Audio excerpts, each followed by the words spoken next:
Boa noite a todos, irmãos e irmãs.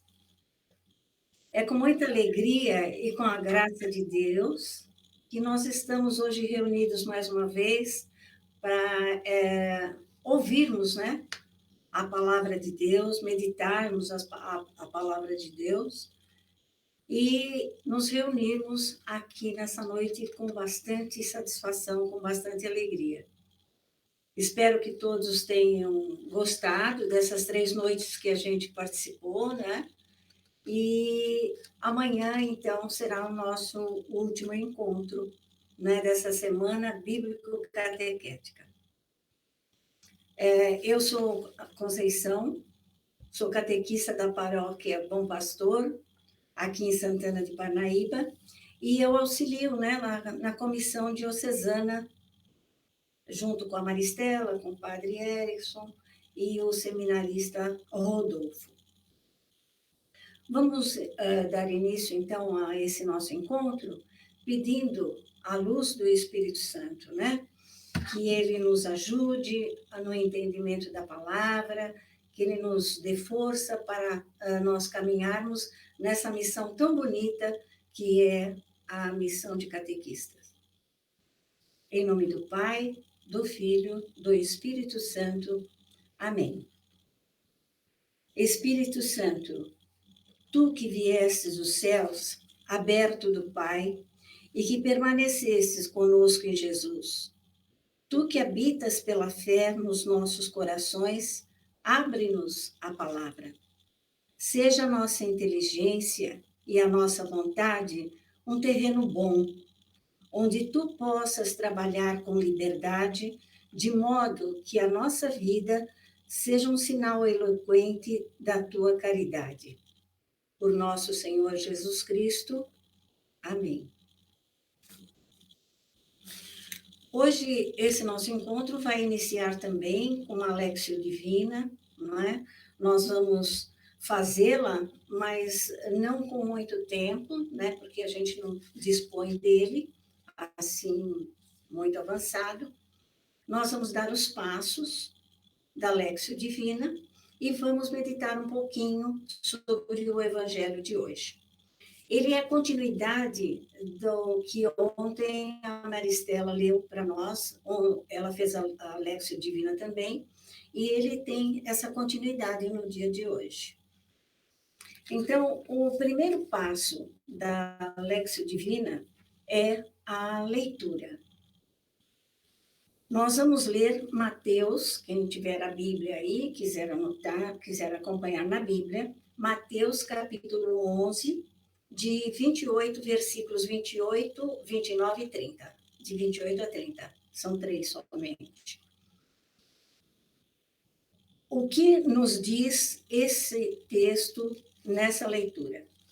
Vamos ler o primeiro. Eu gostaria de rememorizar o que ontem a Maristela leu, para que a gente tenha uma sequência aqui. Então, ontem, eu te louvo, Pai, Senhor do céu e da terra, porque escondestes essas coisas aos sábios e entendidos, e as revelastes aos pequeninos. Sim, Pai, assim foi do teu agrado. Tudo me foi entregue por meu Pai, e ninguém conhece o Filho senão o Pai. E ninguém conhece o Pai senão o Filho, e aquele a quem o Filho quiser revelar.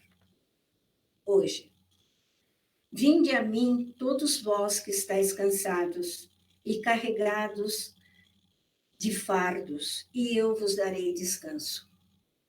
Tomai sobre vós o meu jugo, e sede discípulos meus, porque sou manso e humilde de coração, e encontrareis descanso para vós. Pois o meu jugo é suave e meu fardo é leve. Essas são as palavras, né, desse capítulo de Mateus. Muito bonita, muito interessante, muito apropriada para os nossos dias. Esse texto, o que ele nos diz hoje, né, nesse primeiro passo? Considerando a quem Jesus se dirige, primeiramente ao Pai e a todos a todos nós, né, que estamos cansados. E a todos os que estão cansados, né? De repente, até nós também. Vamos refletir um pouquinho sobre essa passagem. Jesus nos faz um belo convite. Venham a mim, todos vocês que estão cansados de carregar as suas pesadas cargas, seus problemas, suas dificuldades, sua incapacidade de perdoar, de amar. Às vezes até cansados, né, da nossa missão, né? Por tantas tarefas, tantas novidades que tivemos nesse tempo de pandemia, né? E eu lhes darei descanso. As palavras de Jesus hoje ressoam íntimas e próximas.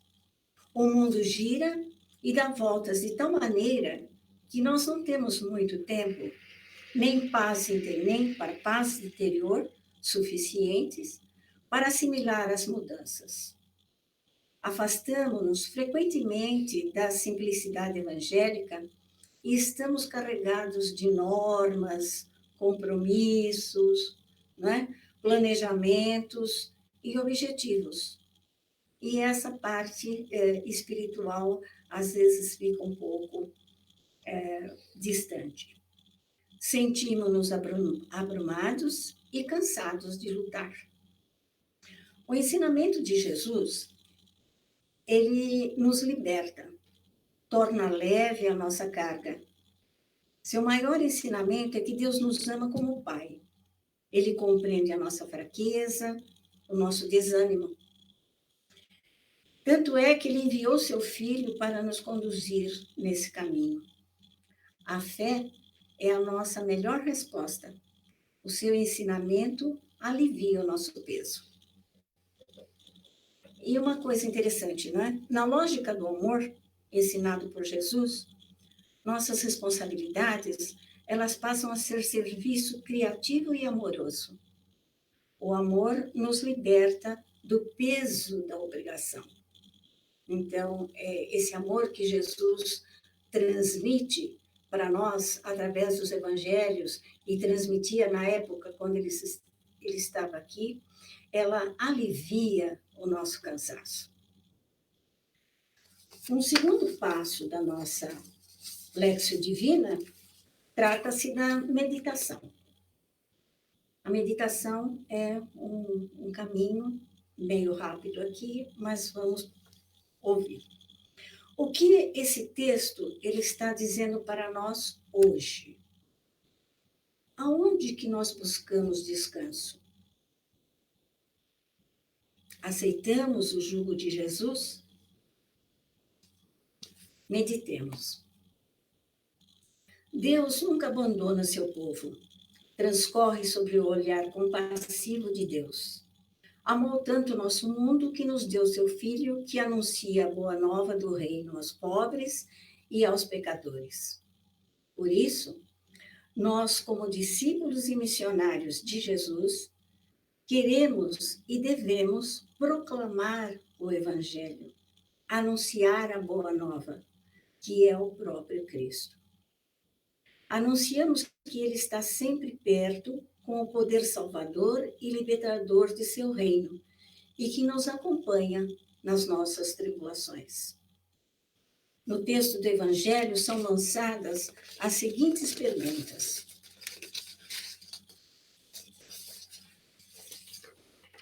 A quem Deus revela seus segredos?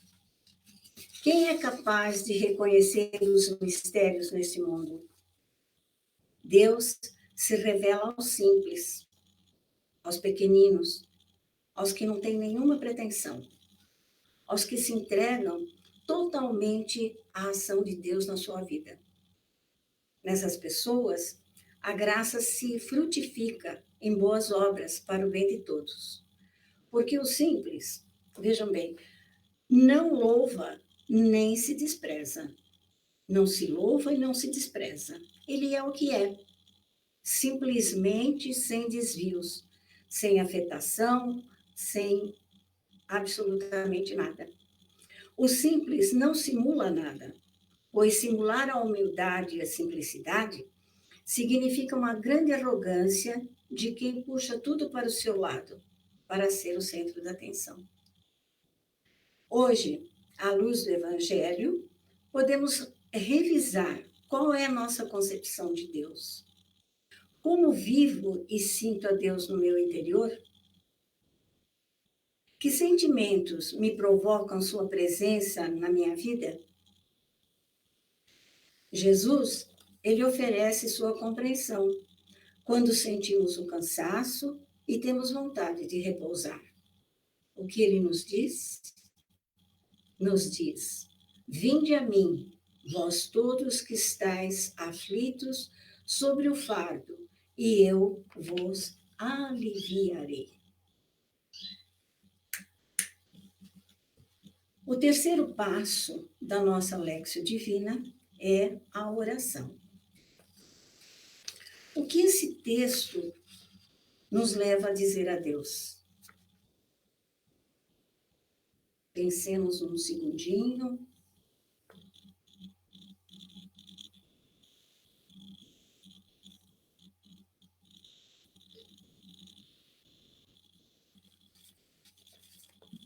Rezemos. Senhor Jesus, dá-nos a sabedoria que nos vem do Santo Espírito para encontrarmos as melhores soluções e a serenidade para atravessarmos com paciência as horas difíceis na fé. De que estás sempre conosco e nos conduzes como o bom pastor de nossas vidas. Seja bendito teu santo nome, hoje e sempre. Amém.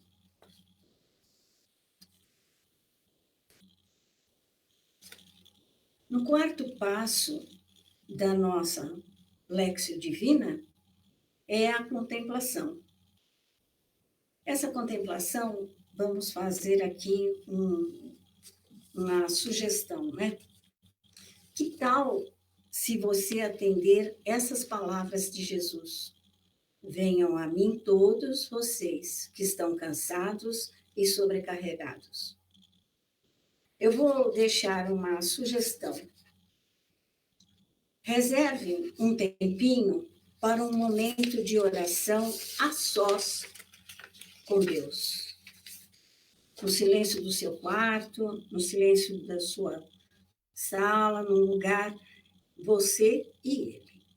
Apresente a ele o seu cansaço, os seus projetos, os seus problemas, algo assim importante que você está vivendo nesse momento. E eu tenho certeza que ele lhe dirá alguma coisa. Amém.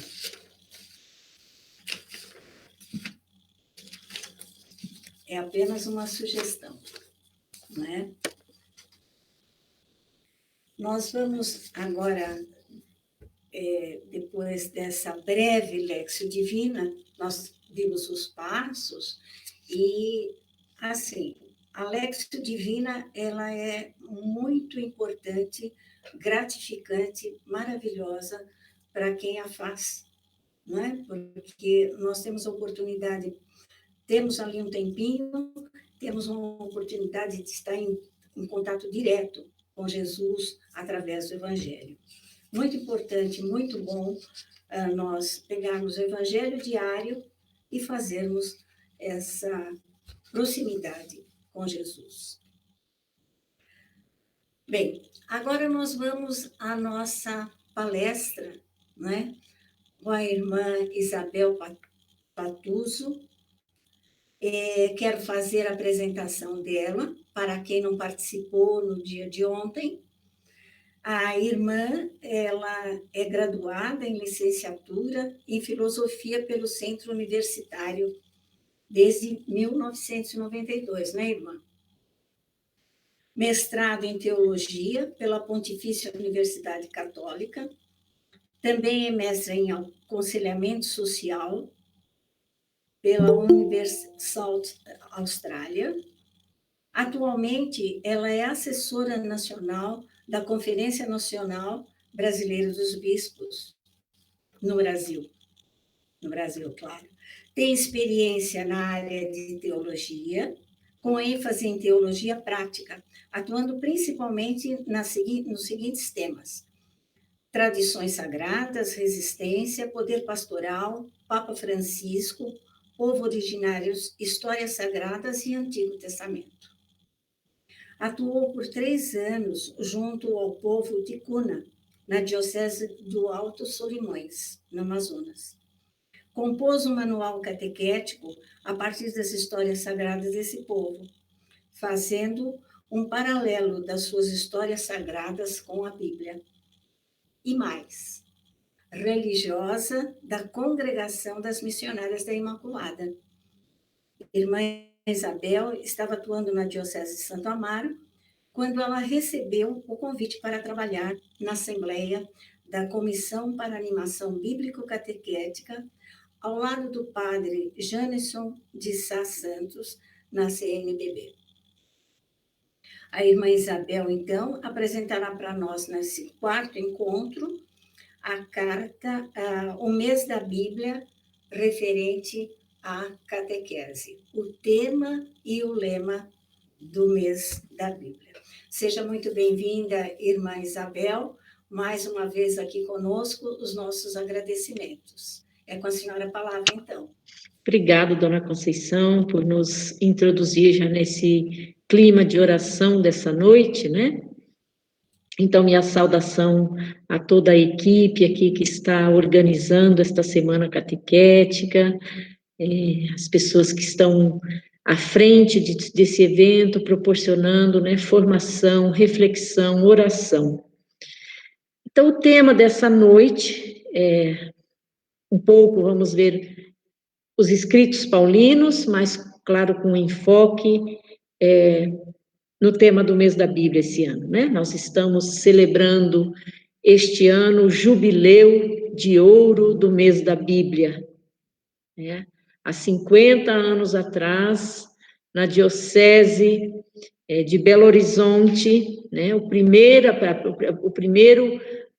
mês da Bíblia foi celebrado a nível de arquidiocese na época, e depois foi se espalhando, e hoje nós 50 anos que a Igreja do Brasil dedica o mês de setembro, né? Quando a gente comemora o aniversário de morte de São Jerônimo, o grande tradutor da Sagrada Escritura. Então, nós dedicamos o mês de setembro a cada ano, né? Um tema diferente. Eu não sei se os catequistas sabem, mas o mês da Bíblia, ele é sempre escolhido para ajudar um tema importante na nossa igreja da atualidade. Não é que escolhe um ano antigo ou Novo Testamento. Os temas dos livros da Bíblia são escolhidos para ajudar a igreja a superar algum problema ou alguma situação que venha nos iluminar em alguma situação da nossa igreja. Então, a carta de Paulo aos Gálatas, né, o tema que a CNBB preparou, pois todos sois um só em Cristo, vem falar, né, da importância da unidade entre nós, porque nem sempre estamos bem unidos, né? Então, eu faço novamente aqui um compartilhamento de tela com vocês.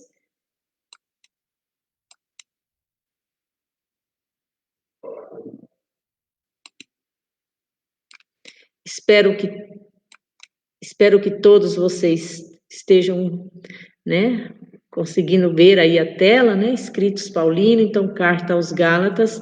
A carta aos Gálatas é uma das cartas atribuídas, não somente atribuídas a Paulo, mas há um grande consenso na nossa igreja, né, que entre tantos escritos que se atribui a Paulo, né, nem todos foram ele pessoalmente que escreveu, mas a carta dos Gálatas com muita certeza, né, muita segurança, que é um dos escritos paulinos que foi de fato escrito por ele, né? Então, tem 7 cartas que certamente foram escritas por Paulo. A primeira de Tessalonicense foi o primeiro escrito de Paulo, né? Vocês todos aqui são catequistas, e é muito importante lembrar, né? Olha, Paulo escreveu a primeira carta aos Tessalonicenses por volta dos anos 50, né? 50, 51. E Paulo se converteu provavelmente por volta dos anos 40. Então, aquilo que a catequese fala da experiência mistagógica, né? Ela foi muito forte na vida de Paulo. Paulo não passou a escrever a sua experiência de cristão atuante na igreja de imediato, né?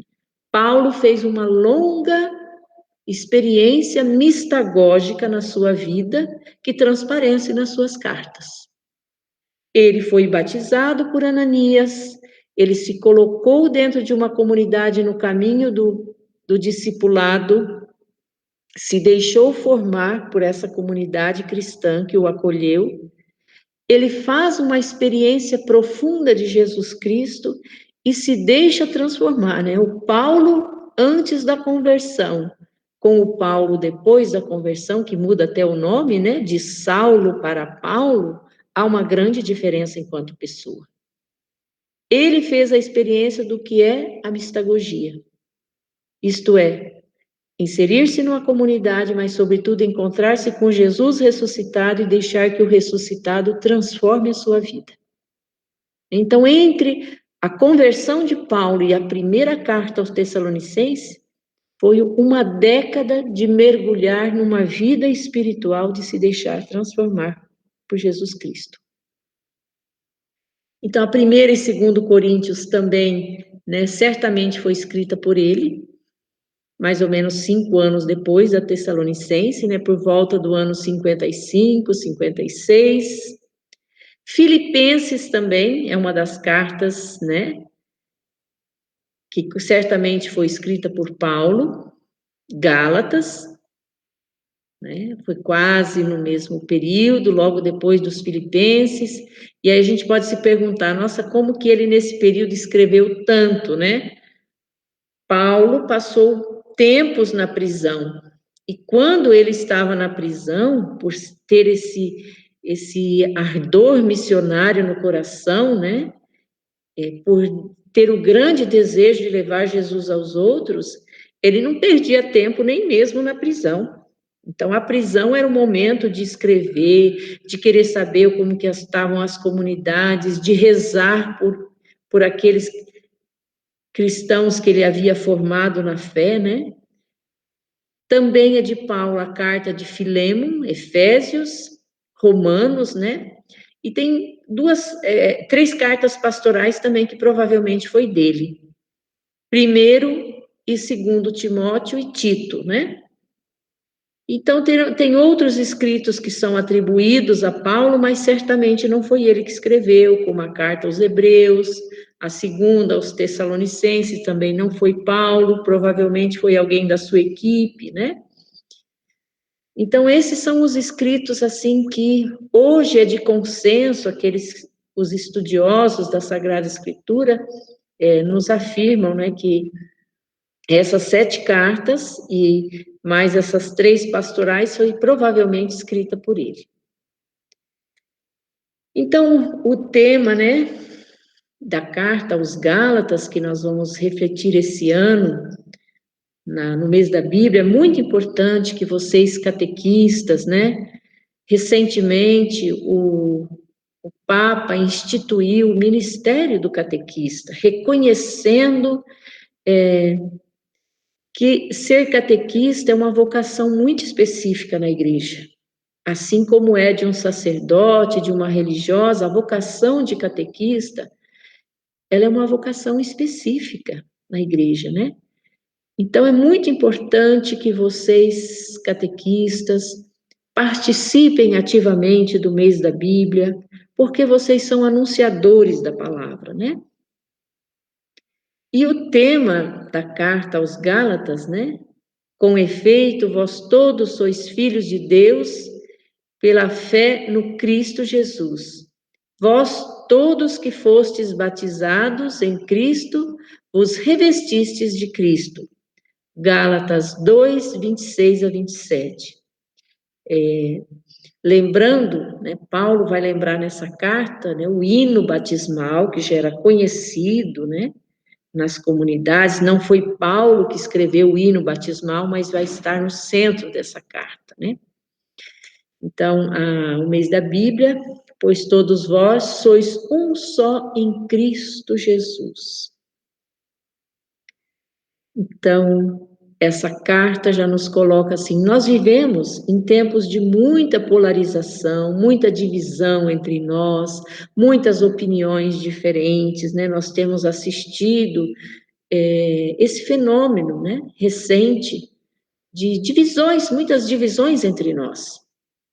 Por isso a carta dos Gálatas vem iluminar a nossa realidade, né? Muitas vezes ficamos disputando, criando contendas por coisas só que pensamos diferente. Então vamos nos abeirar da palavra de Deus, né? Quando a gente discute muito as nossas concepções, as nossas doutrinas, o que nós achamos como certo, é muito fácil encontrar motivos para ter divisões entre nós, né? Mas Paulo, ele vai tratar dessa questão nos Gálatas, a questão da unidade. Porque lá nas igrejas da Galácia também estava tendo problemas, né, em torno da unidade. Então, quem é o autor da carta aos Gálatas, né? Então, há um consenso que a autoria da carta aos Gálatas é de Paulo. Quem são os destinatários? Para quem Paulo escreve, né? Nós sabemos hoje que Paulo, cada carta que ele escrevia, era pensando numa comunidade específica que tinha problemas específicos. Então, ele queria pastoralmente ajudar aquela comunidade a superar aquela dificuldade. Então, pastoralmente, quando ele não podia estar presente, ele orientava escrevendo, né? E ele mandava essa carta, né, enviava essa carta para aquela comunidade, mas acabou-se que aquela carta não ficava naquela comunidade, né?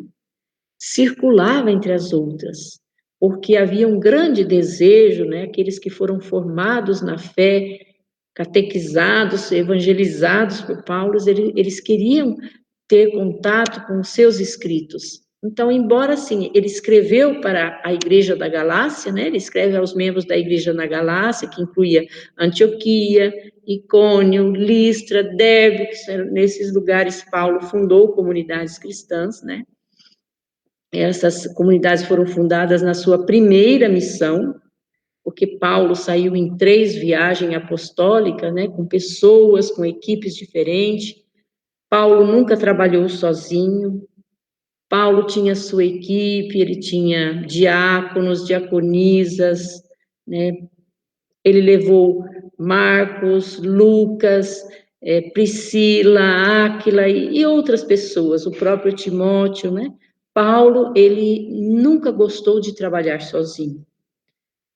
E se nós temos toda essa maravilha, né? Grande parte do Novo Testamento escrita por Paulo, atrás de Paulo tinha muitos colaboradores.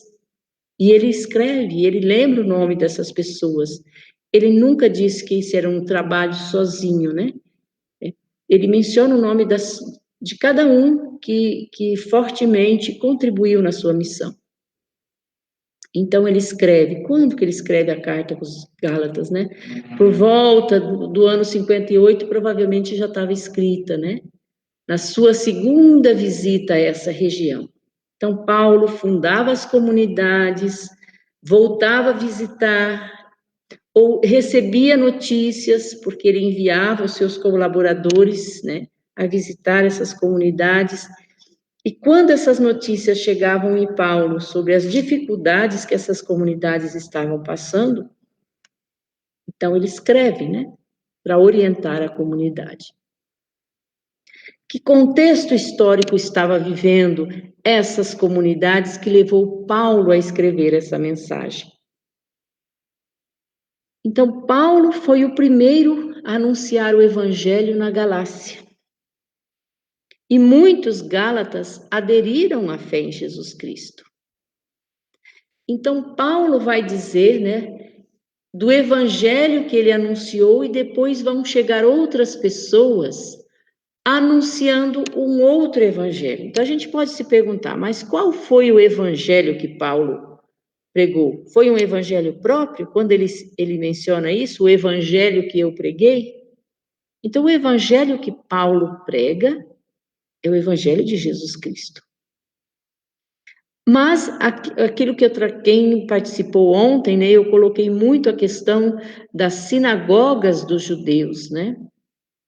Então, quando o cristianismo é realmente expulso do templo, no princípio, né, ainda os seguidores de Jesus, os apóstolos, rezavam na mesma sinagoga com os judeus, iam no templo, mas depois houve uma cisão, que os judeus expulsaram os cristãos do meio deles. Então, os cristãos não podiam mais ir no templo e nem nas sinagogas dos judeus. Então, nascem as sinagogas cristãs. E muitos daqueles que aderiram, né, no mundo, Paulo vai no mundo dos gentios, que eles aderiram ao cristianismo, eles tinham sido judaizantes antes. Às vezes de origem judaica, mas também eram prosélitos, né, do mundo grego, que simpatizando com o judaísmo, passou a fazer parte. Então, aparece nessa região cristãos judaizantes, que vai aparecer na carta de Paulo, anunciando o evangelho segundo a lei judaica. Então, é muito importante a gente entender esta problemática que está por trás na carta dos Gálatas. Então, Paulo vai para as igrejas da Galácia, funda essas comunidades, anuncia Jesus Cristo, que o batismo era o sinal de pertença. Então, no evangelho que Paulo prega a essas comunidades, Paulo não força ninguém a seguir o costume judeu para ser cristão, né? Então, Paulo vai e sempre colocou que o batismo no Espírito Santo é que nos torna um, né? Pelo batismo somos todos filhos de Deus e somos irmãos. E Paulo sempre insistiu nisso. Agora, quando chega os judaizantes, eles vão dizer que falta algumas coisas para os cristãos, né?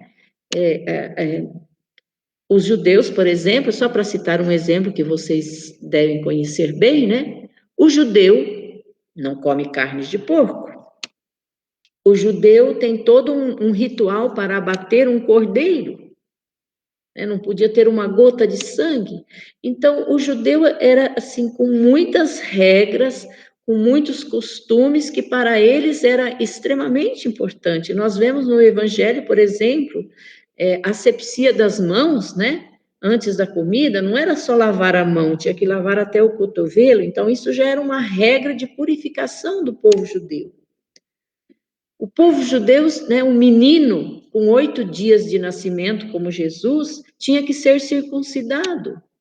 Então, o adulto que não tinha sido circuncidado, para esses judaizantes, tinha que fazer o ritual mesmo depois de adulto, que gerava um grande constrangimento entre os cristãos. Então, Paulo, ele dizia que a lei, né, essa lei, que ele quer dizer, todos esses costumes que eram essencialmente judaicos, não era necessário para os cristãos que vinham do mundo pagão. E os judaizantes começam a pregar esse evangelho, dizer não, para ser cristão tem que ser judeu, segundo algumas tradições, né? Então, muitos gálatas começam a aderir à pregação dos missionários judaizantes, porque eram pessoas que estavam iniciando a sua caminhada de fé. Então, ora, se Paulo nem havia tocado nessas questões, agora vem esses judaizantes que também são cristãos, e vem dizer que eles precisam passar por esses rituais, eles obedeceram, e isso gerou uma confusão na comunidade. Então, Paulo precisa, né, ajudar a esclarecer essa questão, né? Então, Paulo recebeu a notícia que a pregação dos judaizantes provocou muitas divisões na comunidade. Então, na comunidade tinha alguns que queriam dizer, não, mas Paulo nos ensinou dessa maneira, não foi deste jeito que vocês judaizantes estão colocando. Então, isso gerou uma confusão na comunidade, né? Quem, afinal, qual era a doutrina que estava certa? Então, Paulo escreve a carta aos Gálatas para reconstruir a unidade. Então, esse é um ponto fundamental, né? Então, quem eram os judaizantes, né? Então, eram cristãos que, antes de se converterem ao cristianismo, eram simpatizantes do judaísmo e frequentavam as sinagogas judaicas, antes de ser cristão. Então, eles passaram por muitos ensinamentos, acolheram muita tradição do que vinha do judaísmo, né? E eles queriam que os judeus, que os gentios convertidos observassem certas tradições judaicas, como, por exemplo, a circuncisão, que Paulo tinha dispensado, né, os judeus.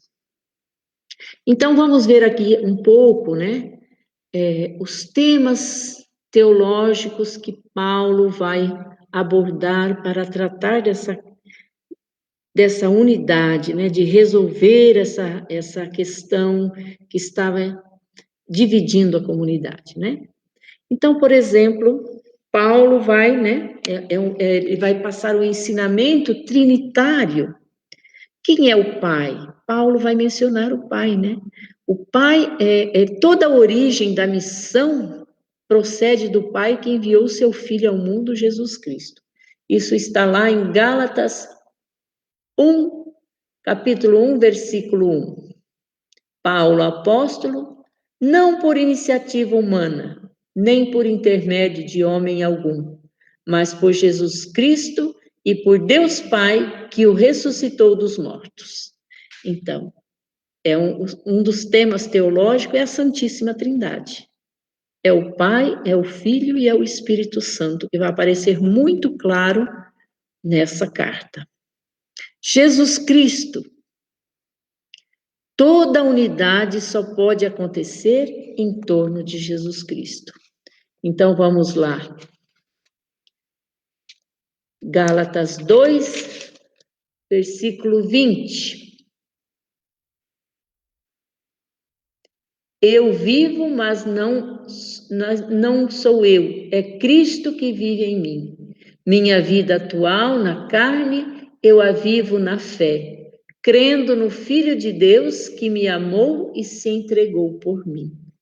Então, uma fé cristocêntrica, né?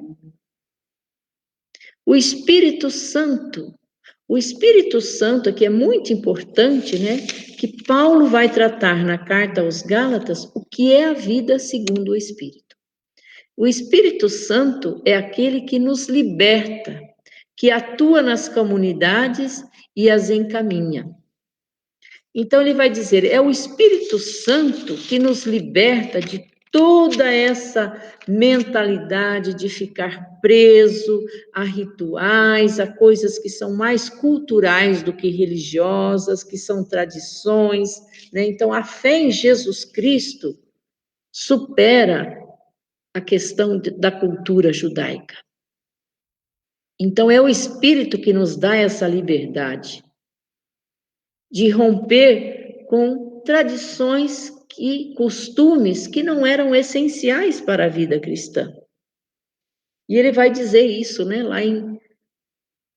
eu gostaria que quem está aqui me ajudando hoje possa proclamar para mim, por favor, o texto de Gálatas 5, 16 a 25.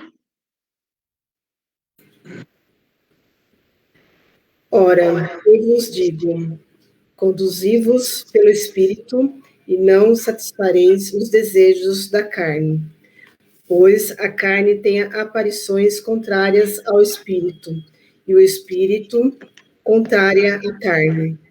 Eles se opõem reciprocamente, de sorte que não fazem o que queres. Mas se vos deixais guiar pelo Espírito, não estáis debaixo da lei. Ora, as obras da carne são manifestas: fornicação, impureza, libertinagem, idolatria, feitiçaria, ódio, rixa, ciúmes, ira, discussões, discórdias, divisões, invejas, bebedeiras, orgias e coisas semelhantes a essas, a respeito das quais eu vos previno, como já vos preveni. Os que praticam tais coisas não herdarão o reino de Deus. Mas o fruto do Espírito é amor, alegria, paz, longanimidade, benignidade, bondade, fidelidade, mansidão, autodomínio. Contra essas coisas não existe lei, pois os que são de Cristo Jesus crucificaram a carne com suas paixões e seus desejos. Isso. Então, Paulo aqui, ele deixa bem claro, né, o que é a vida segundo a carne e o que é a vida segundo o Espírito. Podemos dizer hoje, né, na nossa linguagem de hoje, uma vida baseada nos interesses materiais, né, nas coisas passageiras, nas coisas que dão gratificação, e o que é uma vida segundo o Espírito, né? Então, o Espírito, a vida no Espírito é uma pessoa que vive a caridade, que vive a alegria, são pessoas que são construtoras de paz, né? Pessoas que são ponte, que ajudam a reconciliar os outros, né? Pessoas que têm paciência, mansidão, domínio dos seus próprios impulsos. Isso para Paulo é a vida segundo o Espírito. Então, o Espírito nos liberta de tudo aquilo, né? De ficar preso, às vezes, a uma determinada concepção, a uma determinada ideia, não. Quem vive segundo o Espírito é uma pessoa livre, livre para viver o bem, para amar, não ter rixa, não ter discórdia, não fomentar divisão, né? Não fomentar a fofoca, enfim, tantas coisas podemos colocar aqui. E Paulo, ele nomeia, né? Nomeia as qualidades de quem vive segundo o Espírito, né? Então, ele já vai indicando isso para os Gálatas, dizendo, o batismo, né? Jesus trouxe o batismo do Espírito Santo, e é o Espírito Santo que nos conduz, e quando ele nos conduz, a gente tem essa vida, né, que rompe com a vida da carne, com a vida humana, com a materialidade. Então, a unidade eclesiológica, né? O hino batismal, que está lá no capítulo 3, né? É a inspiração da unidade entre todas as pessoas. A comunidade mãe de Jerusalém forma uma unidade com as igrejas da Antioquia, porque todos receberam o mesmo batismo no Espírito Santo. Isto está lá em Gálatas 3, 28.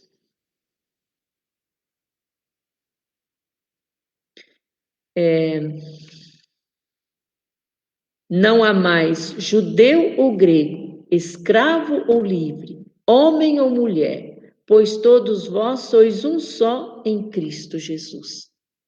Então, isso é extremamente importante. A gente olha, se a gente for olhar, né, o contexto em que Paulo pregou o Evangelho, era uma sociedade que tinha escravos.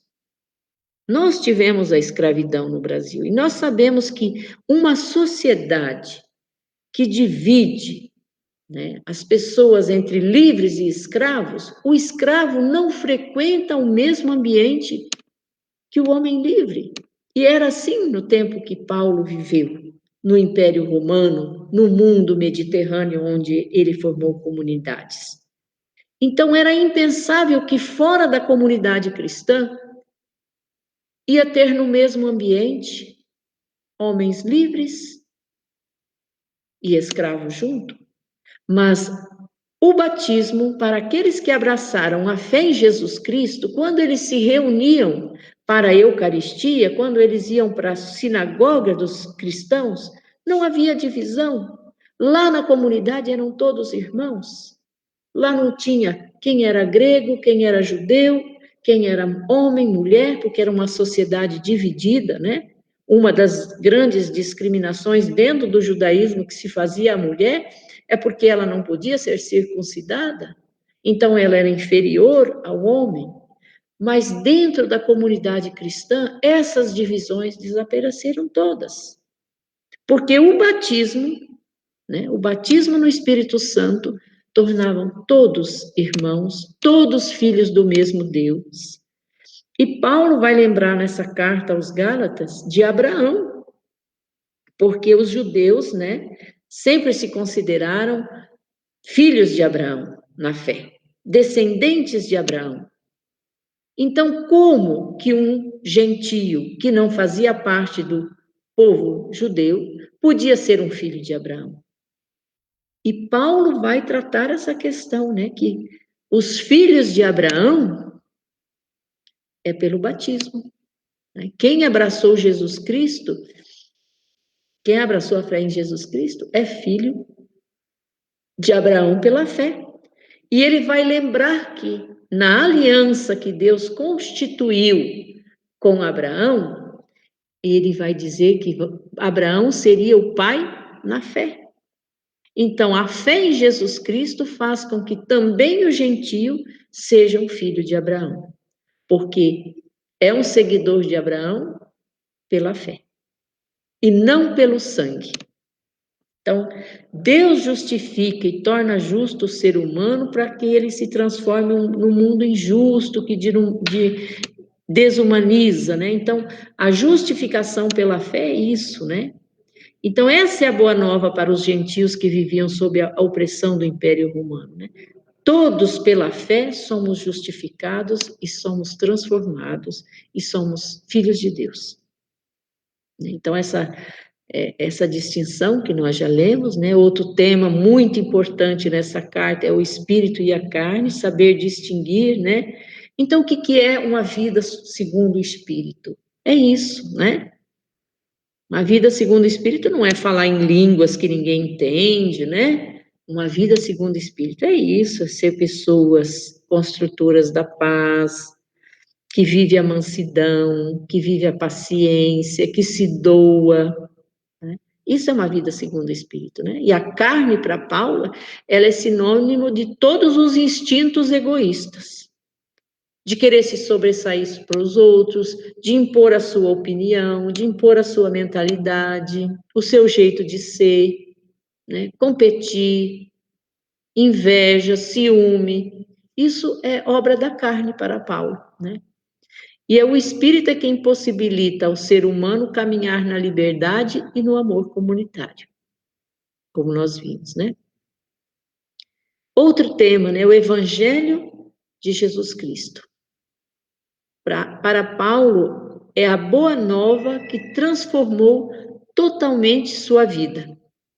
E por isso ele acreditava, né, que poderia modificar a todos que o escutassem.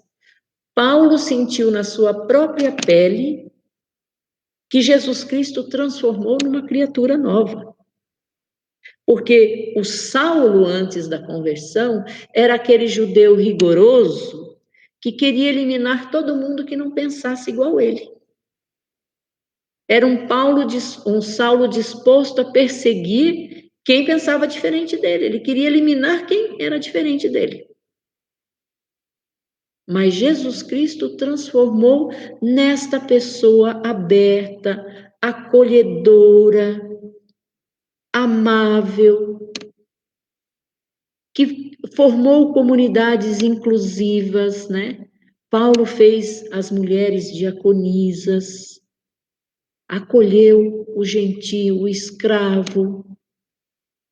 Então, Paulo, ele percebeu que Jesus Cristo fez dele uma pessoa totalmente diferente do que ele tinha sido no passado. E ele acreditava que, assim como Jesus Cristo transformou a sua vida, né, Jesus Cristo ia transformar a vida de tantas outras pessoas, porque ele fez essa experiência de ser transformado por Jesus, né? As igrejas, como que Paulo, qual é a visão que o Paulo tem das igrejas, né? são a morada do Espírito Santo.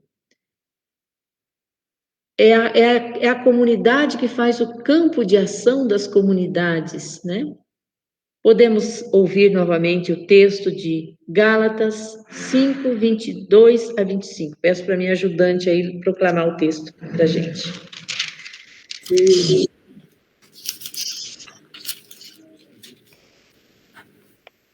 Mas o fruto do Espírito é amor, alegria, paz, longanimidade, benignidade, bondade, fidelidade, mansidão, autodomínio. Contra essas coisas não existe lei, pois os que são de Cristo Jesus crucificaram a carne com suas paixões e seus desejos.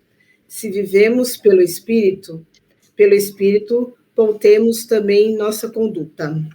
Isso. E ele vai completar, né? Não busquemos vanglória, provocando-os e invejando uns aos outros, né? Isso não é. O cristão é aquele que se alegra porque o outro está feliz, né? Porque o outro está bem. Então, qual é a chaves, né? Tem algumas chaves de leituras para a gente interpretar bem a carta aos Gálatas. E o hino batismal é a porta principal, né? Esse hino, ele já era conhecido nas comunidades e não foi elaborado por Paulo, mas aqui nessa carta aos Gálatas, ele retoma esse hino que era conhecido. Então, provavelmente, Paulo também recebeu esse hino batismal de outros apóstolos, né? Ele também recebeu. Então, esse hino batismal circulava nas comunidades. Então, nós vamos ouvir agora, né? Gálatas 3, de 23 a 29. Antes que chegasse a lei, nós éramos guardados sobre a tutela da lei para a fé que haveria de se revelar. Assim, a lei se tornou nosso pedagogo, até Cristo, para que fossemos justificados pela fé. Chegada, porém, a fé, não estamos mais sobre o pedagogo. Vós todos sois filhos de Deus pela fé em Jesus Cristo. Cristo Jesus, pois todos vós que fostes batizados em Cristo, vos revestistes de Cristo. Não há judeu, nem grego, não há escravo, nem livre, não há homem, nem mulher, pois todos vós sois um só em Cristo Jesus. E se vós sois de Cristo, então sois descendências de Abraão, herdeiros segundo a promessa. Isso, então, aqui Paulo, com esse hino batismal, né, ele tenta superar todas as divisões que estão acontecendo na comunidade. Lembrando que é o sacramento do batismo, nos torna todos iguais. Todos iguais perante a promessa, então não há superioridade, né? Então, o cristão que provinha do mundo judaico, não era superior ao gentio. Não existia duas classes de cristão na comunidade. O batismo torna todos, e ele vai dizer, Paulo vai desprezar a lei, os costumes judaicos? Não, ele vai dizer que foi o pedagogo. Qual foi a função da lei, né? Ajudar até a espera de Jesus Cristo. Então, a lei funcionou como algo que disciplinou as pessoas, né? Deu uma ética, um modo de ser, né? O judaico tinha, né? A lei judaica tinha os seus valores. Então, ela funciona como pedagogo que conduziu para Jesus Cristo. Mas Jesus Cristo é superior, né? Ele é a lei suprema, porque ele veio trazer em plenitude aquilo que a lei dizia, que eram os 10 mandamentos, que é o amor a Deus e o amor ao próximo, né? Que a centralidade da lei eram os 10 mandamentos. Tudo começou com os 10 mandamentos. Depois se foram adicionando tantos outros ensinamentos, tantas outras regras, né? Mas, então Paulo diz, claro, é o batismo em Jesus Cristo. Então, olha, para um judeu que perseguiu a igreja, chegar a esse ponto de dizer, né? que em Jesus Cristo não há mais judeu ou grego, escravo ou livre, homem ou mulher, pois todos vós sois um em Cristo, né? E todos descendentes de Abraão. Então, Paulo está dizendo, claro, né, que Jesus Cristo, ele superou tudo isso, né? Inclui na sua promessa, né? Nós vimos ontem o Segundo Testamento, o Novo Testamento, essa foi a aliança que Jesus veio trazer, né? Trazer para a humanidade que a bênção de Deus, a promessa, não estava restrita a um único povo, mas é a todos que acolhem Jesus Cristo, né? Então, o hino batismal, ele abre a fronteira para o religioso, o étnico e o social, rompe todas as barreiras de divisões. Então, a carta, né, ela apresenta 3 etapas, né? O único evangelho, então, como Paulo diz, o único evangelho, não há um evangelho para os judeus e outros para os gregos. É um único evangelho. É Jesus Cristo. É em Jesus que está a salvação. Então, isso é extremamente importante.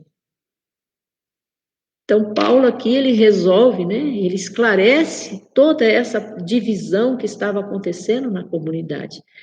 Paulo não gostava de contradição, né? Então, não há um evangelho para o judeu e para o grego. Não há 2 modos diferentes de ser cristão. Há um único modo, que é a vida segundo o Espírito, né? Então, o batismo nos torna filho de Deus e irmãos de todos. E é nele que se fundamenta nossa unidade.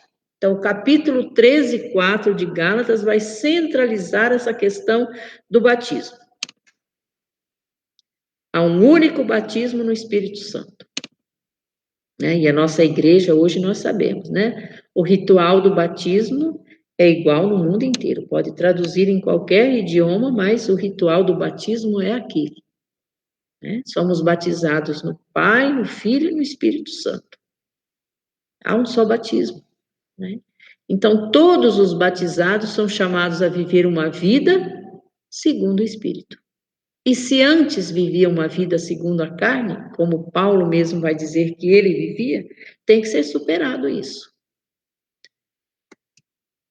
Então, o anúncio do evangelho só existe um, né? Gálatas 1, de 6 a 10, né? A fé na liberdade em Cristo, né? É o Espírito que nos torna livre. Então, o Espírito Santo nos liberta para viver o mandamento do amor, né? E aqui eu queria lembrar, hoje eu pensei de retomar com vocês uma parte do diretório, novo diretório da catequese, né? Então, Paulo, nessa carta maravilhosa que ele vem nos ensinar a unidade, né? Então, eu convido vocês, catequistas, a entrarem nessa dinâmica de círculos bíblicos, né? A gente preparou todo esse material, né? A unidade da igreja, vai trazer essas temáticas importantes, a unidade da igreja, essa filiação divina, né, como cumprimento da promessa, os temas vida no Espírito, a comunidade fraterna, né, que Paulo quer construir. Eu penso que há um link muito importante com a missão, com a identidade e a vocação do catequista, né? O catequista é alguém que deve trabalhar pela unidade na comunidade. E eu trouxe aqui alguns números do diretório que eu acho que está muito, assim, em sintonia com a carta de Paulo aos Gálatas. Olha o que nos lembra o número 110 do diretório, que vocês devem ter estudado muito desde que esse diretório foi lançado o ano passado, né? Lá o número 110 vai dizer: também na edificação do corpo de Cristo há diversidade de membros e funções. Um só é o Espírito, para a utilidade de igreja, distribui vários dons segundo suas riquezas, necessidades e ministério. Em virtude do batismo e da confirmação, os cristãos são incorporados a Cristo e participam de seu mumus sacerdotal, profético e régio, né? Está lá na Lumen Gentium isso. São testemunhas do anúncio do Evangelho, com a palavra, com o exemplo da vida cristã. Mas alguns podem também ser chamados a cooperar com bispos, presbíteros, no exercício do ministério da palavra. Então, vocês, catequistas, são auxiliares dos bispos, dos presbíteros, porque vocês anunciam Jesus Cristo nos seus grupos, né? Preparam para a vida cristã. Então, no conjunto dos ministérios e serviços com os quais a igreja cumpre a sua missão evangelizadora, o ministério da catequese ocupa um lugar significativo, indispensável para o crescimento da fé. Esse ministério introduz a fé e, juntamente com o ministério litúrgico, gera os filhos de Deus no seio da igreja. A vocação específica do catequista, portanto, tem sua raiz na vocação comum do povo de Deus, chamado a servir o desígnio salvífico de Deus em favor da humanidade. Então, podemos dizer, formar filhos na fé é o que Paulo fazia. Então, a vocação do catequista, né, tem muito em comum com a vocação de Paulo, que era um grande evangelizador. O catequista é alguém que se dedica, né, a gerar filhos na fé, acompanhar,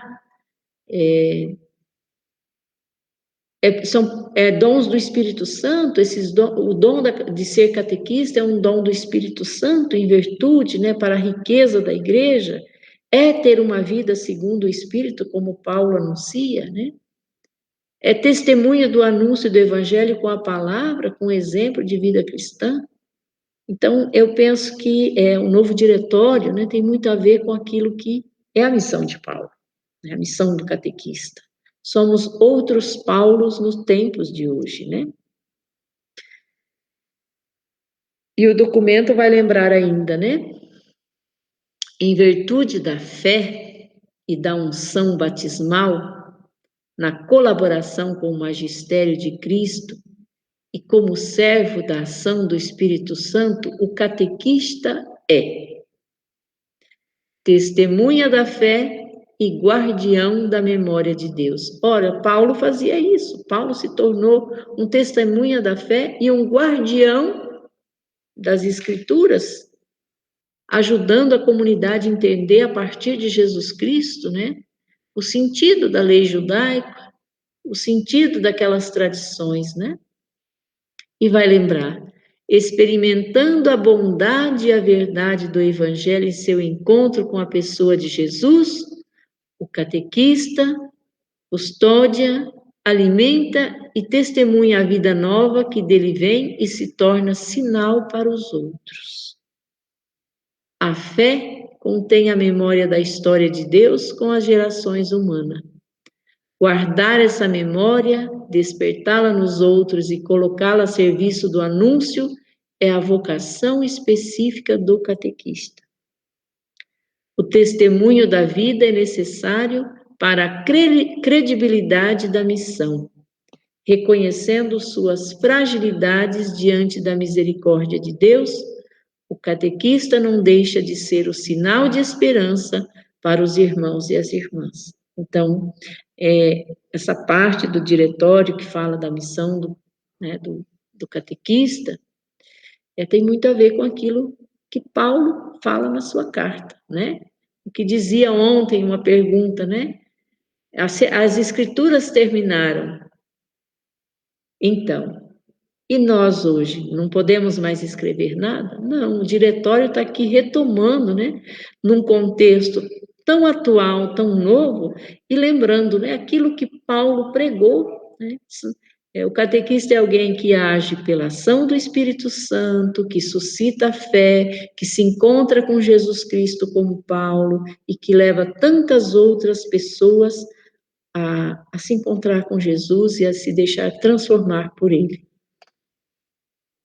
Então, outro ponto que vai lembrar, ainda no número 113, o catequista é um acompanhador e educador, como Paulo. Paulo acompanhava aqueles que ele formava na fé a vida inteira, né? Ele não esquecia aquelas comunidades, os cristãos que ele gerou, né? Ele dizia, os filhos que eu gerei na fé, né?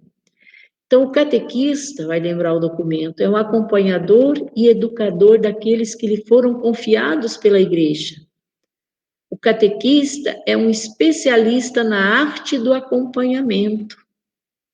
Tem competências educacionais, sabe ouvir e entrar na dinâmica do amadurecimento humano, torna-se companheiro de viagem com paciência e senso de gradualidade na docilidade e ação do Espírito Santo, em um processo de formação, ajudando os irmãos a amadurecer na vida cristã e a caminhar em direção a Deus. O catequista, especialista em humanidade, conhece as alegrias e as esperanças de cada pessoa, suas tristezas e angústias, e sabe colocá-las em relação com o Evangelho de Jesus, né? É muito linda essa mensagem, isso que o diretório coloca. Olha, todas aquelas qualidades que Paulo enumera, né? A paciência, né? É o caminhar com o outro, é a docilidade, é saber dosar na gradualidade, né? O que se exige de cada pessoa em cada momento, é conhecer as alegrias, tristezas e angústias daqueles que Deus nos confiou, né? Bom, eu termino aqui o meu compartilhamento, mas não o encontro, né? Tem mais ainda alguns textos. Tem alguns textos ainda dos Gálatas que eu ainda quero retomar, mas abro aqui um pequeno espaço para a interação de vocês e algumas perguntas, se tiverem.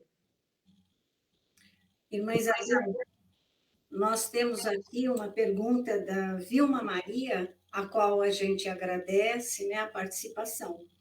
Ela quer saber a sua opinião no seguinte: até hoje, tem pessoas que dizem não poder comer carnes de animais com sangue. O que a senhora acha sobre essa situação?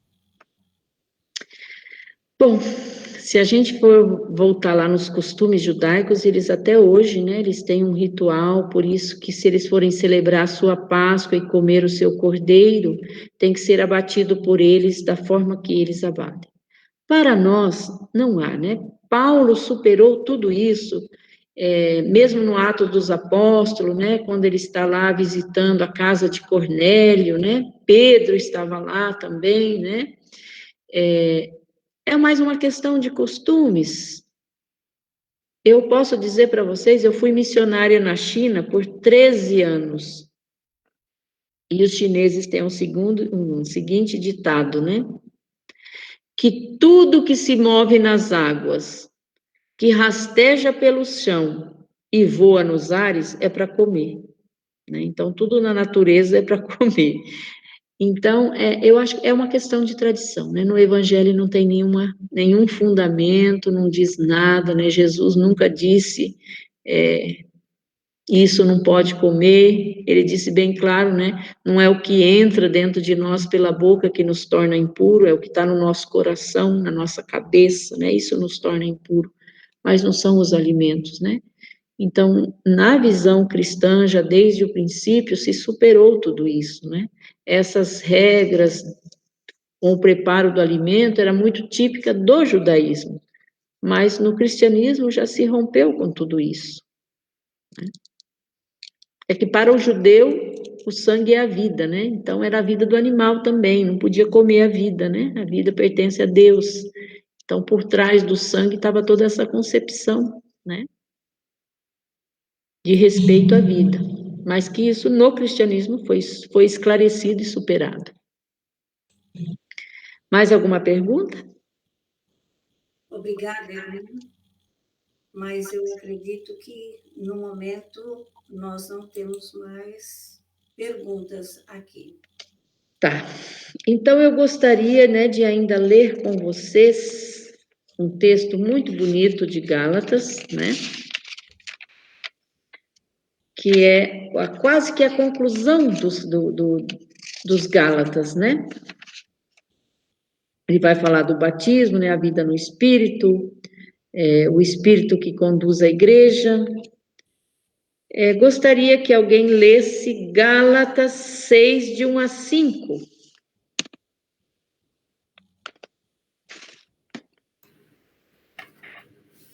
Irmãos, caso alguém seja apanhado em falta, vós, os espirituais, corrige esse tal com espírito de mansidão, cuidando de ti mesmo, para que também tu não sejais tentado. Carregai o peso um dos outros, e assim cumprirei a lei de Cristo. Se alguém pensa ser alguma coisa, não sendo nada, engana a si mesmo. Cada um examine sua própria conduta, e então terá o que se gloriar por si só, e não por referência ao outro, pois cada qual carregará o seu próprio fardo. Então, Paulo aqui, né, ele começa a transparecer sua ternura. Ele, nessa carta, ele às vezes parece um pouco bravo, né, com aquilo que está acontecendo. Ele chama a atenção da comunidade: olha, essas divisões entre nós não pode estar acontecendo, né? Mas aqui ele vai dizer, né, que se alguém na comunidade está levando alguma coisa errada, tendo alguma atitude que precisa ser corrigida, é na correção fraterna. E ele vai dizer, né, com espírito de mansidão. Então, Paulo ele se transformou em Cristo, é isso que ele diz, né, se revestir de Cristo. Ele diz que no batismo, né, a gente se reveste de Cristo. Então, a gente tem que ser outro Cristo para os outros, né? Olha que profundidade isso, a gente pensar que nós devemos ser a imagem de Cristo um para os outros. Quem foi batizado se revestiu de Cristo, né? O que é se revestir? Né? Se não ser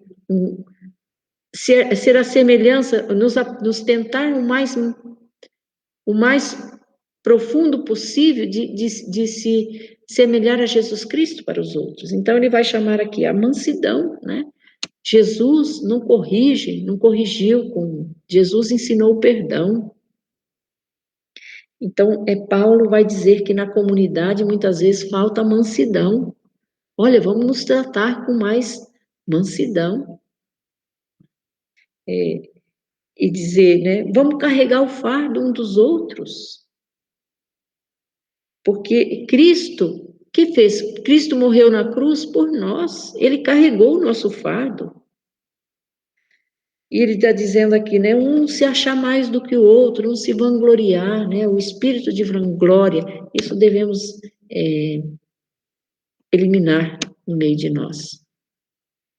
Nós assistimos, eu não sei se vocês devem ter visto isso às vezes na internet, né, alguns grupos que está surgindo de cristãos que ofende a própria igreja, ofende o magistério, ofende as autoridades, né? Fala até contra o Papa. Olha, que arrogância. Não é isso que Paulo ensina na carta aos Gálatas. Então, é muito importante a gente perceber isso, né? Que Paulo, ele quer realmente, né? Que a comunidade cristã viva unida. Isso não quer dizer que todo mundo pensa igual. Não, mas esse respeito, essa unidade que deve ter entre nós, né?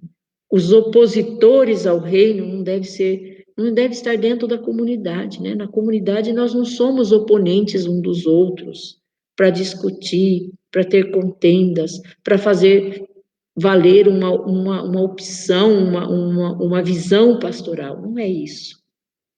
Então, a carta de São Paulo aos Gálatas, ela vem nesse momento na nossa igreja, né? Foi escolhida por esse propósito. Ela é um grande convite à unidade.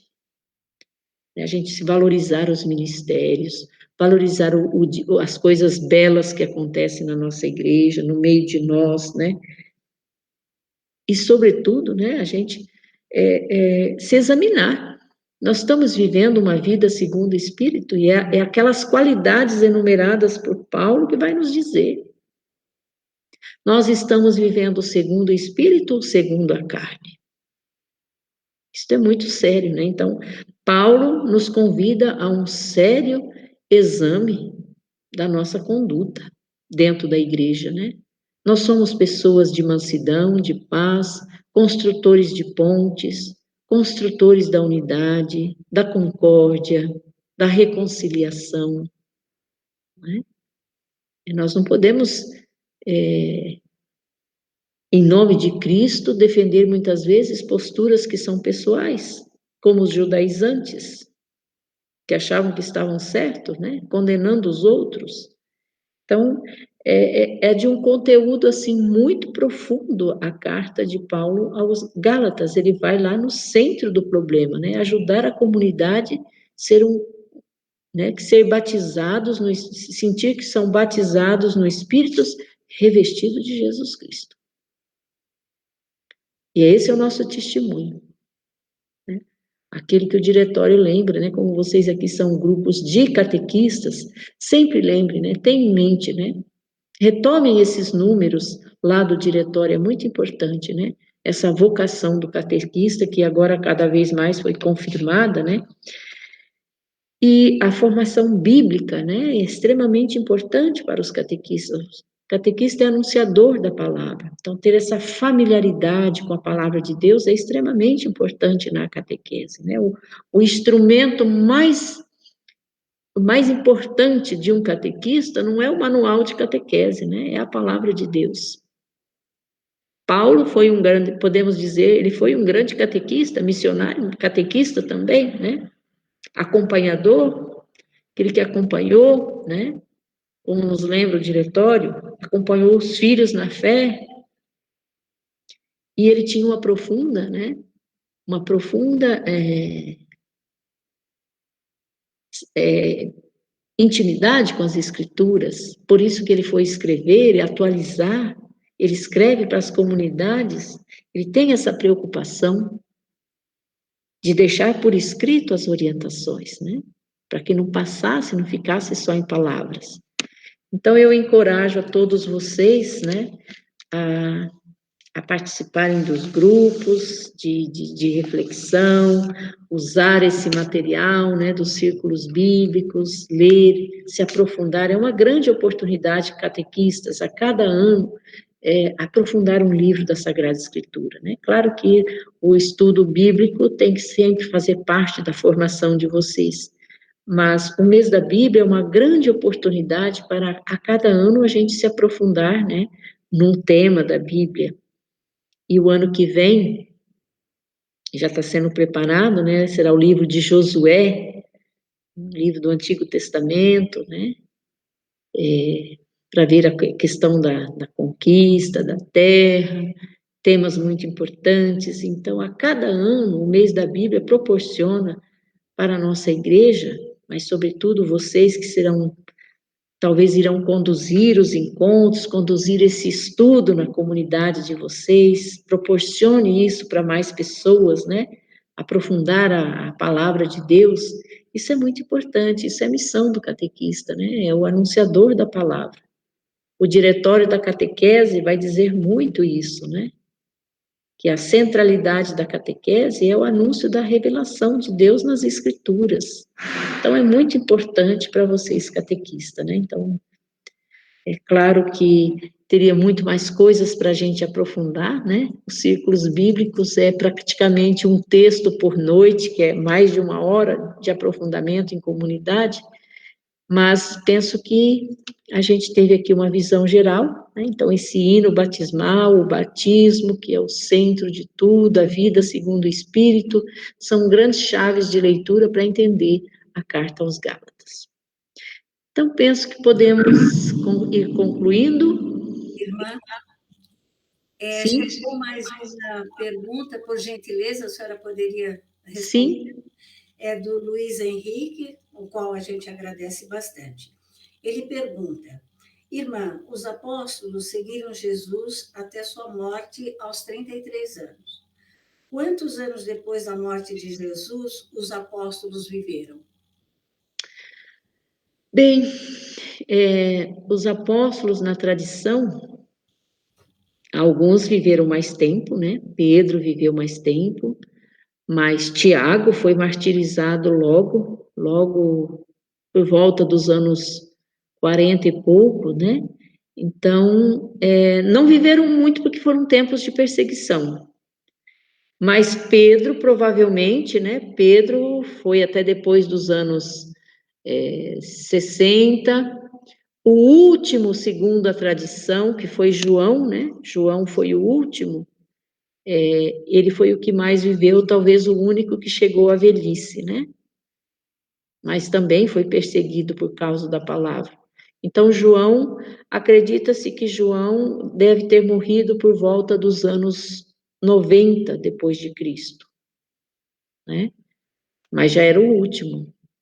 Segundo a tradição dos santos padres da igreja, que não está, tudo isso não está nas escrituras, mas está nos livros dos primeiros padres, né? Os padres pós-apostólicos, que foram aqueles que assumiram as comunidades depois da morte dos apóstolos, então eles relataram, né, aquilo que conheciam. Quase todos foram martirizados aos poucos, né? Então, o próprio Paulo foi martirizado em Roma. Antes do ano 70, então nós, assim, pela tradição dos santos padres, o último apóstolo, né, foi João, que morreu ano 90, 40 anos e poucos depois de Jesus. Essa é a história que nos conta, né, os santos padres.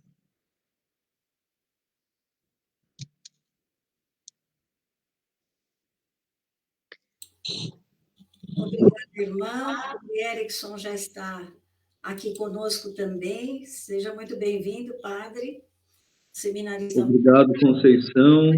Uma vez mais, obrigado, irmã Isabel, por acompanhar, né?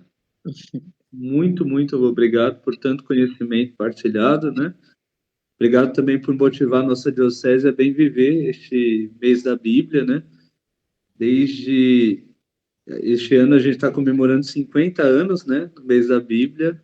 Então, é um marco para o nosso país, né? Bem viver este mês, incentivar as pessoas a pegarem, a terem um livro sagrado nas suas casas, a lerem, a meditarem. Então, eu a felicito, né, por uma missão, eu sei que é árdua, né?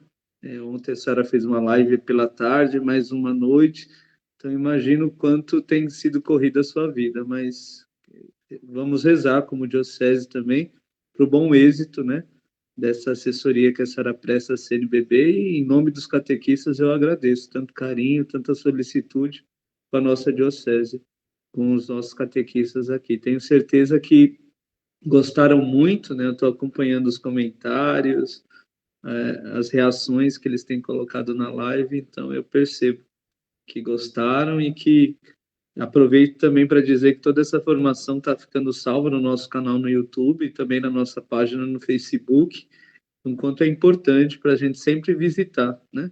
A gente está se preparando com essa semana da catequese para o mês da Bíblia, né? E que importante ter a sua contribuição, irmã. Agradeço muito.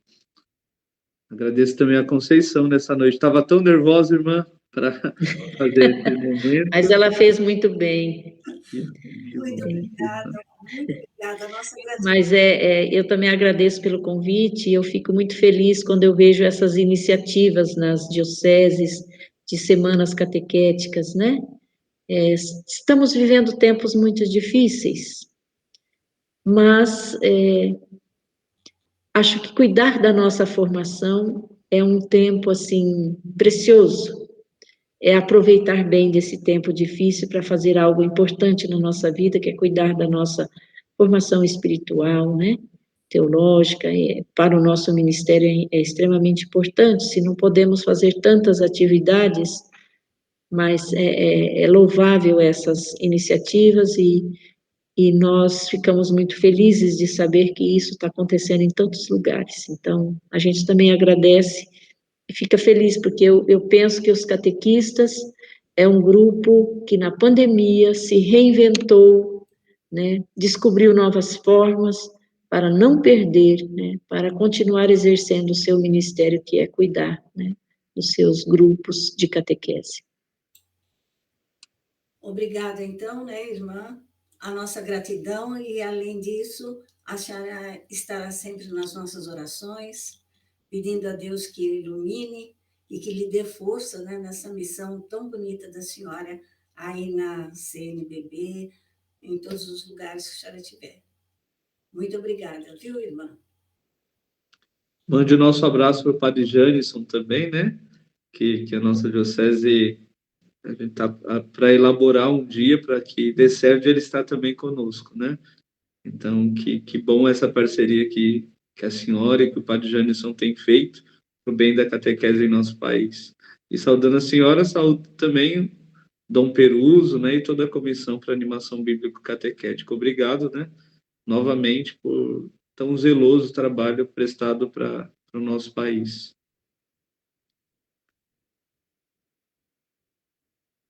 E sempre que precisar, estamos à disposição, tá? E claro, né, vocês sabem que quando a gente, como assessor, vai numa diocese, a gente faz o relato no CONCEP, né? Então, Dom Peruso tem as notícias de tudo isso. E a CNBB também. Padre, gostaria de falar a respeito da nossa escola, relembrar os catequistas? Pois é, né? Vocês, os que me conhecem mais de perto, ouvem sempre uma frase de mim: catequista que não se forma, deforma a fé do catequizando, né? Nós só damos aquilo que nós temos. Então, a formação sempre é válida, como a irmã Isabel hoje nos mostrou. Precisamos nos formar. O catequista tem que trabalhar as 3 dimensões, né? O ser, o saber e o saber fazer. Então, nós temos uma escola de formação para catequistas, para os iniciantes, e também uma escola de atualização. São 2 anos, né, de aulas semanais. Nós temos um semestre que a gente estuda a Bíblia, no outro semestre a gente estuda a doutrina social da igreja, o catecismo, a doutrina em si. No outro semestre a gente estuda a liturgia, os sacramentos, os sacramentais, e num outro semestre a gente estuda a metodologia catequética. Então são 2 anos de encontros semanais. Por mês, a gente pede que os catequistas contribuam com R$ 40. Padre, mas não é possível, né? Eu não tenho condições. Então, você, conversando conosco, você faz a escola sem custo, né? Ou ajuda com aquilo que você puder. Mas a gente pede, então, que todos, né? Nosso sonho é que todos os catequistas passassem pela nossa escola de formação, São José de Anchieta. Por hora, nós temos 2 polos. Um polo que funciona na cidade de Jundiaí, né, na sede da nossa diocese, e o outro polo funciona em Santana de Parnaíba. Quando presencial, este curso em Jundiaí funcionava às terças-feiras e em Santana de Parnaíba às quintas-feiras. Como estamos no sistema remoto, né, digital, as aulas estão às segundas-feiras, das 7h30, das 19h30, às 21h. Nós vamos, ainda nesse semestre, continuar com essa modalidade digital, né, remota, mas nós queremos, já a partir do ano que vem, voltar com a presencial. E aí nós abriremos outros polos. Então, de segunda-feira continuará online, terça-feira pretendemos que seja na cidade de Jundiaí ainda, na quarta-feira Itu ou Salto, a gente vai conversar com os padres, vai ver um melhor lugar. Quinta-feira, Santana de Parnaíba. e sexta-feira ou Campo Limpo ou Várzea Paulista. Então, a nossa escola de formação, a mesma aula, né? Aí nos polos. Eu sei que muita gente não gosta do virtual, né? Não gosta tanto deste método, né? Por isso que a gente vai ter o presencial também. Então, fica o convite. Começa remoto e aí, durante o curso, no ano que vem, você poderá mudar de sistema para o presencial, tá bom?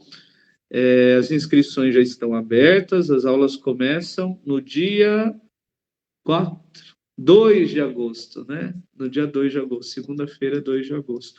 O professor, olha, é um jovem teólogo, né?